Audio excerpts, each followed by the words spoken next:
қылмысқа өзге де тұлғалардың қатыстылығы тексерілуде. Атыраудағы іске қатысы бар күдікті туралы тың дерек шықты. Атыраудағы трагедияға басты күдікті деп танылған Сұлтан Сәрсенбаев жайлы жаңа дерек шықты. Бұл туралы Алаш.кз ұлттық порталы хабарлайды.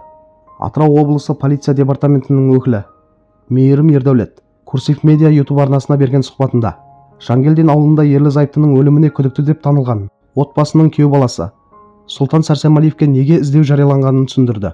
Бұл әрине тергеудің шешімі. Бір адамды қылмысқа күдікті деп тану ол тек қана полицияның әрекеті емес.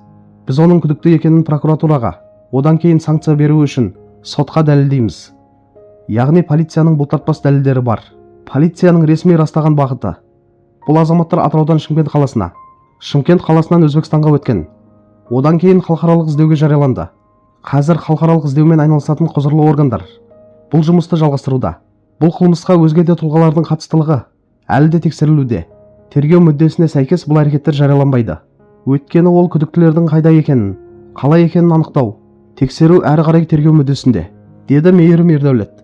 Қадірлі көрермендер, бұл жаңалықты оқығанда ең алдымен түсінетін нәрсе істің жай ғана болжаммен емес, заң аясында жүріп жатқаны. Полиция өкілінің айтуынша, бір адамды күдікті деп тану оңай шешім емес. Ол прокуратура мен соттың санкциясынан өтеді. Демек, құқық қорғау органдарының қолында белгілі бір дәлелдер бар.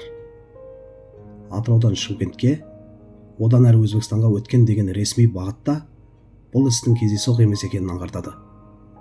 Мұндай жағдайда неге іздеу жарияланды деген сұраққа нақты жауап берілгендей. Қоғам үшін ең маңыздысы эмоцияға берілмей, тергеудің заңды жолмен жүргізіліп жатқанына көз жеткізу. Екінші жағынан бұл оқиғада әлі ашылмаған сұрақ көп екені сезіледі.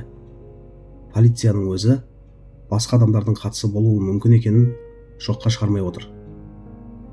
Тергеу мүддесіне байланысты бәрі жарияланбайтыны да түсінікті. Қарапайым халық ретінде бізге қазір байбалам жасау емес, сабыр сақтау маңызды сияқты. Әр дерек өз уақытында ашылады.